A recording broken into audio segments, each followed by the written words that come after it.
Mark, matuwa din kayo na nandito kami ha. Sana masaya din kayo na nandito kami. So, parang ano po ito yung how to achieve unity. May kinalaman din doon sa COD o doon sa church order. Kasi nakita ko po dito kanina, binanggit dito kanina. Kahit si Pastor binanggit niya. Wala pong question doon Pero may binabanggit si Barbanam na nakita ko doon sa Church Ages. Pag binasa mo yung Pergamean Church, may bagay na na-destroy yung parang naging isip na. No? So nagkaroon doon ng hierarchy na which is parang medyo hindi si Brother Branham doon. Halimbawa, pwede pakita natin, Brother Joshua. Sabi dito, Nicolitanism destroys those precepts and instead separate the ministers. Yun. Hindi, lagay mo na lang Nicolitanism. Mga tatlong, siguro dalawa lang yan. Separate the ministers. Nicolitanism destroys those precepts.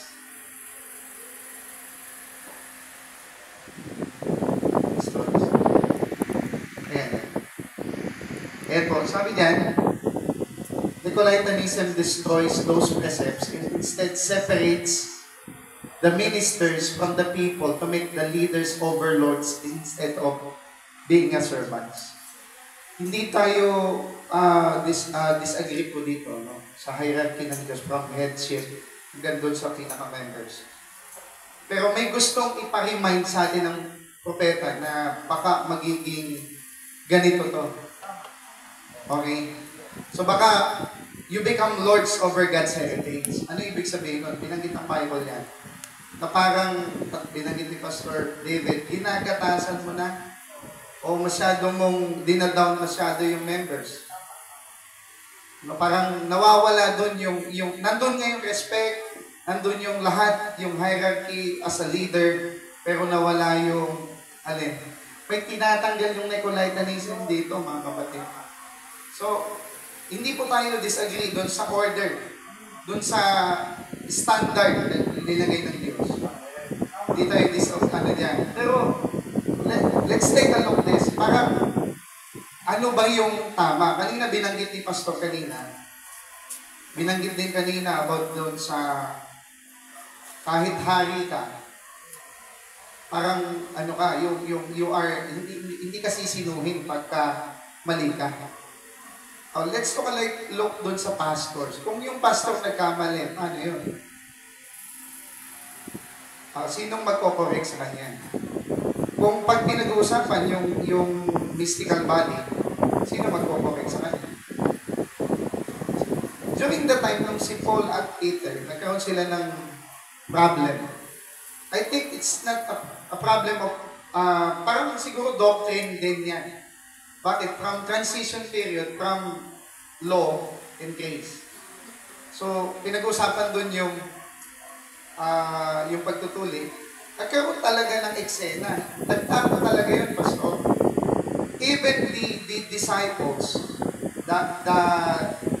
yung 12 disciples, yung 11 naging 12 ulit. Nadagdag si Paul later na dumating. Nagkaroon sila ng who is the chiefest among them. Kahit nung time ni Jesus Christ Panginoon, sino ang pinakahigit sa aming lahat? So that's the unity. So parang may something doon na tinatanggal yung unity doon. Pero ang topic, how to achieve unity? Ang tanong, sa time nila, mayroon silang mga silid din. Halimbawa, si Tomas, si Felipe, hinahanap ang ama. Papunta na naman sa garden, no? Mga kapatid. Pero, yung silid nila, hinahanap nila yung ama Tapos si Peter naman, napaka niya, brusko niya, Lord, hindi kita iiwanan. Kahit mamatay ako, hindi, sasama ako sa iyo. Oo, parang sa termino ng generation, di nga, pwede nga, parang gano'n. 3 times, di-deny mo nga ako eh. During the time, sa time nila, parang pinagtatalunan, sino yung pinaka magaling? Sabi ng Panginoon. Dito, binanggit din ni Barbanam po yan. Pag diniretso natin yun. Doon sa church ages, pag binasa mo yung Pergamean church, pinapakita ni Barbanam paano nagkaroon ng Lords over God heritage yung mga laity among the people. O yung mga bishops, elders. Actually, nabasa ko sabi ni Barbanam, nung una, walang bishops. Una, before, ang setup talaga, elders. Walang higher depth of them. Yun ang order. From Jesus Christ to the 12 disciples, wala nang sumunod. May nakita kong talata mga kapatid doon sa sabi ni Paul, gusto ko po ituloy ito tutuloy ko yung Paul. Bigyan nyo rin po ako ng time. Pero gusto ko muna ipakita yung verse. Sabi ni Paul, Hebrews chapter 5 verse 12. Sabi niya, dapat tagapagturo na kayo. So he's talking to the members. Did we set aside out those verses para hindi naman natin ito pinaalis eh. Pero paano lalago yung kung teacher ka sa church, pero I do believe, kung tunay siyang sa Panginoon, hindi yan maninira ng church. At magsasubmit yan sa pastor. At kung tunay yan na teacher, kasi fivefold eh. Hindi ko nakikita yung propeta dito. Nasaan kaya po yung propeta? Every time na mayroong ministers meeting. Sabi ni Pastor Ray, maaring may gift siya ng copy. Ang propeta ba doon sa fivefold ay nagpa-prophesy lang ng mga hula? Sabi ni Paul, kung kahit manghula ka dyan, it's all in vain eh. Ang pinag-uusapan dito, revelation. Pag binasa natin doon, yung quotation kanina, kaya nagkakaroon dito ng dispute, unity, division among the elders. Saan po ba ito nakapoint? Yung achieving unity. Siyempre, pagka ang mga manggagawa divided, even the members, kahit magkakita-kita, hindi kayo sa amin doon kayo sa kabila. Kahit sa Facebook, sabihin niyan, ay kay ganito yan, ay kay ganito yan, ay kay ganito yan. May isa tayong propeta, pero sabihin, sinong titingnan natin na tamang nagpapaliwanag ng sinasabi ng propeta? Kaya medyo hang sa mind ko, sabi ni Pastor David kanina, we have one prophet. Pero who among us group yung may tamang understanding kung ano yung iniisip ng prophet? How can we identify? Ako, sa akin po, ito lang sa akin lang, hindi po ito sa ganang inyo. I do believe, yung binasa ni Pastor kanina, Pastor Tony, meron siyang humility. Hindi ito mayabang. At hindi rin ito nangangahas na siya yung pinakamagaling sa lahat. Kahit pa matanda siya sa ministry. Imagine niyo po, si Peter, mas matanda sa ministry kay Paul. Magaling si Paul kay Peter. Matalino yun kasi aral yun sa Bible school. Pero, hindi rin natin pwedeng sabihin, pagkat nag-aral, hindi sa Diyos. Hindi rin natin pwedeng sabihin na grade 6 lang inabot, hindi din sa Diyos. So, anong basihan dito? So, wala tayong somewhere itatapon dito. Yung mga nag-aral yan, delikado yan. Magpapalalo yan later on. Yan ang may kaisipan. If you are ministers of God, may tamang puso ka sa kapatid. Hindi ka nag-iisip, baka ito magano to. Mas magaling na sa akin itong magturo ng 70 weeks of Daniel. Tapos later on, i-divide na yung church natin. I do believe po, kung may pahit talaga ng Diyos yan, hindi pagse-separate ng church, hindi niya ibubulong doon sa mga members. Mas magaling ako kay Pastor. Alam mo ba si Pastor, ang daming kahinaan yan. Walang ganyan. Sabi ni Barbanam, love your pastor. Hindi po natin yan dinidisregard. Pero tingnan Kasi baka may Nicolaitan spirit na dyan. Sabi ni Balbanam, balik ko natin. Kasi binasa ko po ito kanina. Doon sa churches, binabasa ko to. Sabi niya, may something wrong doon sa church, in the first church age. Sa time pa lang ni Paul, ba't pumasok yung Nicolaitan spirit? Anong ginawa? Sinuppress nila yung laity. Binanggit ni Balbanam yan. Nicolaitanism destroys those precepts and instead separates the ministers. Nawala yung unity. Hindi ma-achieve yung unity because of the Nicolaitanism. Ano po yan? Pride. Bata ka pa sa ministry, mas matanda ko sa'yo. I have 30 years in the ministry, you're not. Kasi, ganun ba yung ano ng Diyos, batayan? So ano po yung batayan ng Diyos? Si Samuel, si Eli, itinalaga ng Diyos si Eli as the priest of God. Siya yung talagang humahawak sa time nila. Pero si Eli, bata yun. Ang basihan ba? Bata ka lang eh. Anong basihan ng Diyos? Yung puso ng tao. Kung maayos siya sa Panginoon. Ito yung tanong, sabi diyan, paano kung hindi tinatanggap yung message na tinanggap ninyo? May sinabi si Barbanam niya, I would rather to fellowship with wrong doctrine but right spirit. Binanggit din ni Barbanam niya, sabi niya, even yung nagdadyan ito, he can correct me. If I'm wrong, magpapaturo ako sa kanya. Anong ibig sabihin yan? Hindi natin dinidegrade si Barbanam. Nagsasabi, hindi daw ako message believer. Bahala kayo, problema niyo sa Diyos yan. Kung magpakalat ka ng salita na negatibo sa kapwa mong ministro, bahala ka. Pero hindi ako galit sa iyo. Ang Diyos ang gaganti sa iyo. Kasi, baka Nicolaitanismo na yun, mga kapatid. This doctrine actually started as the deeds in the first age. Anong ginawa? Bawal. Kami lang yung those clergy are parang sila yung pinakamataas. Hindi nyo kami pwedeng abutin. Suppressing the laity. Those clergymen. Binabangkit ni Barbanam yan. Sa bawat preaching niya doon sa church ages. Pag tinaas niyo po yan, it appears that problems lay in two words. Ito yung sabi niya. Elders, presbyter, and overseers. Yan lang yung two terms na ginagamit in the ante-Nicene fathers natin. Pagkatapos ng Panginoon na yung malis. Tapos yung 12 disciples, nangalap na sila into different areas. Ang terms na ginagamit, ito lang. Elders and overseers. Sa time nila, mga elders lang. Kasi wala pang hindi pa kumakalat eh. Nandito na po tayo ngayon. Ito po, walang problema to eh. Agree, local church, dapat talaga may ganun eh. Bakit minsan may tao talagang garapal ng babastos? Lalo na kung galing doon sa denomination.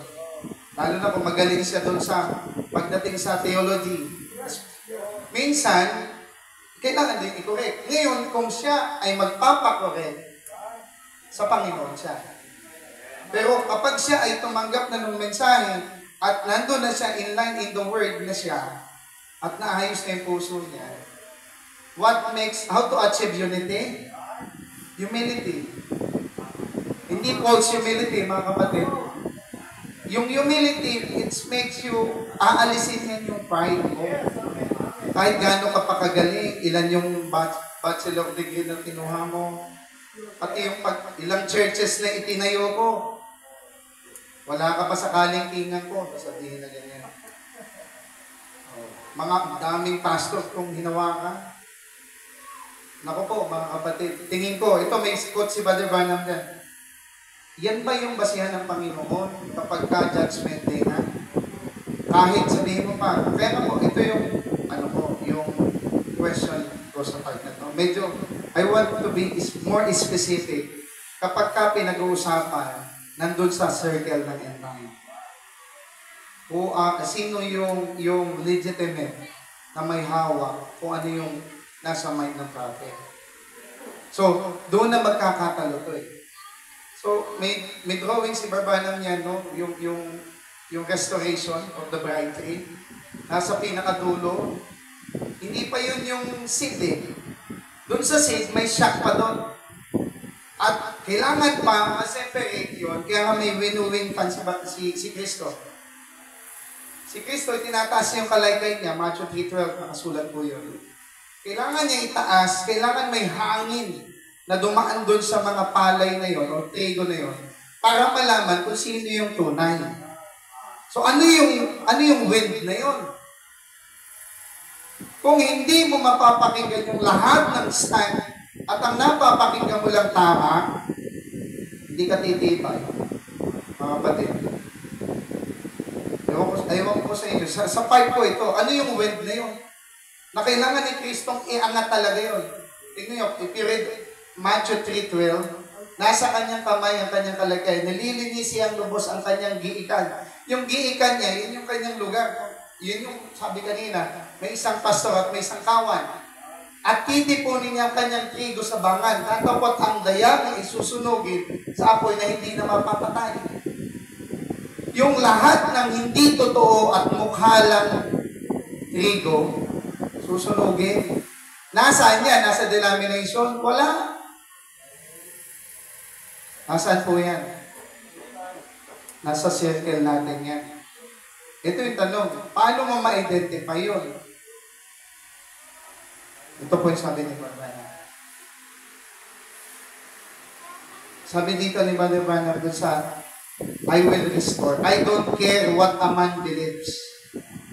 Whatever he believes. Now, he's got a right to come right back and tell me he don't believe little things that I believe. Parang binanggit din ni Pastor kanina.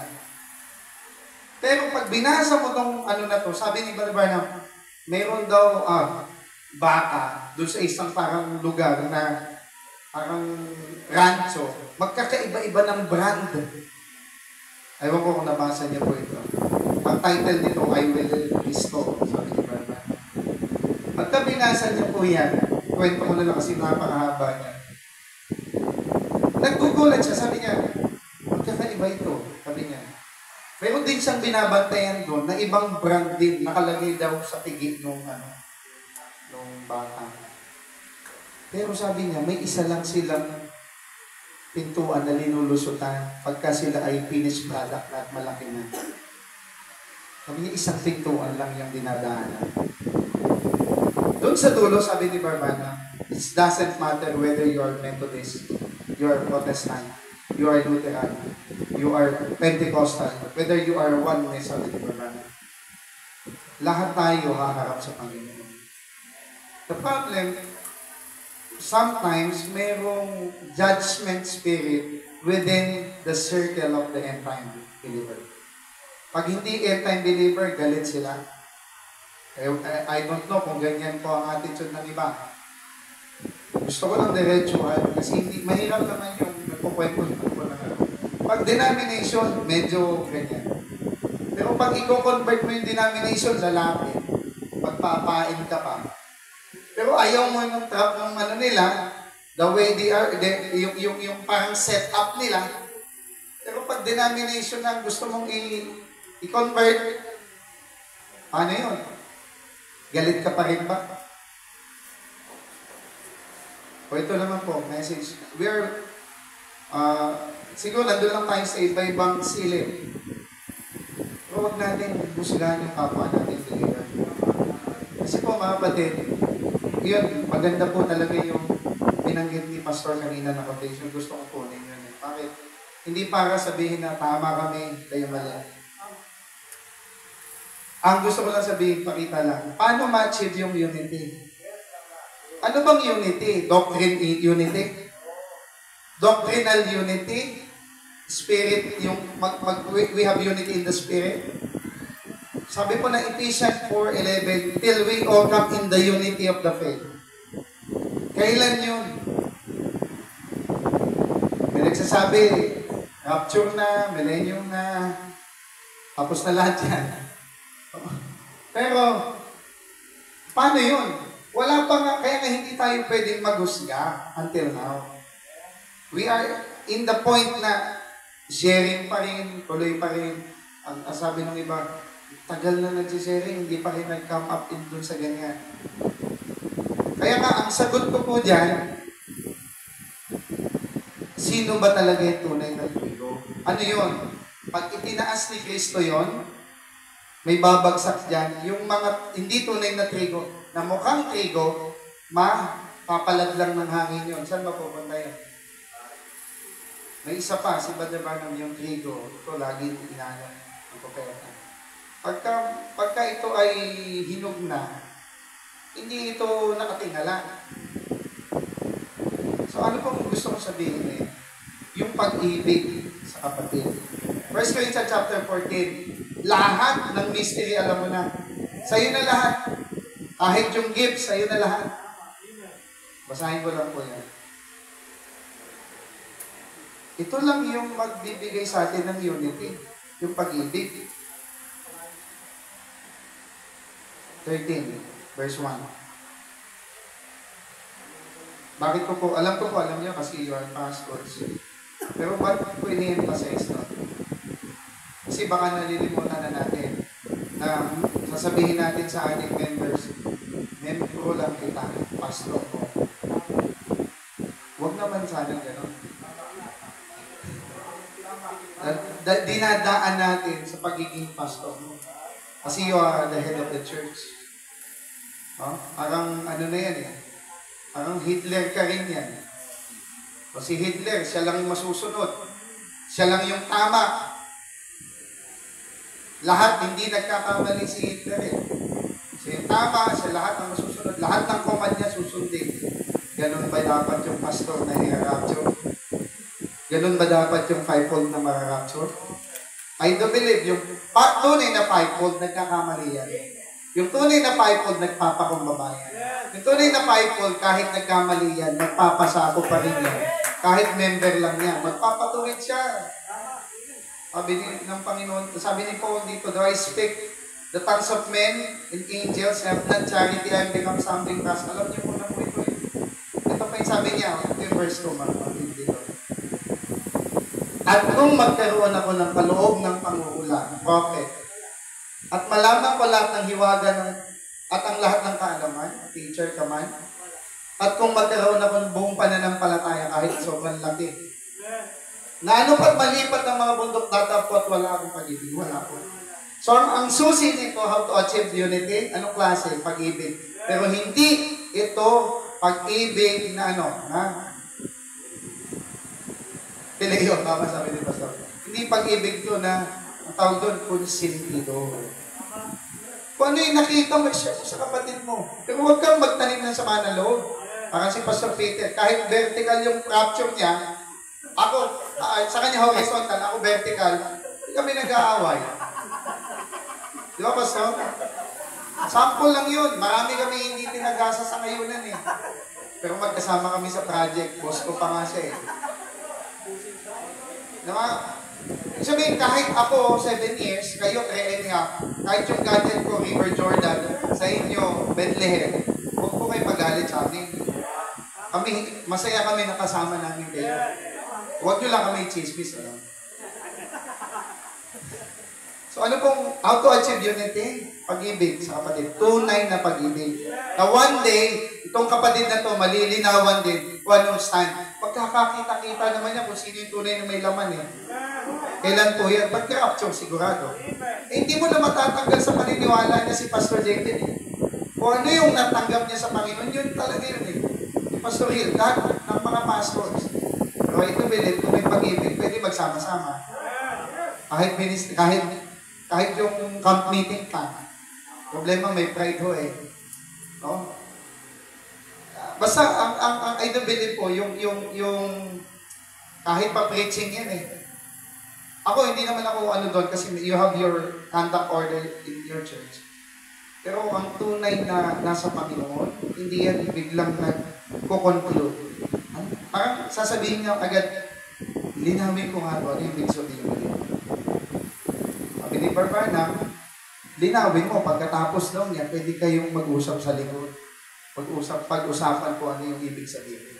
Hindi kagad yung nag-isip, hindi talaga naniniwala sa propeta to. Hindi to message believer. Sana hindi po ganun. Bigay ko na po kay Pastor.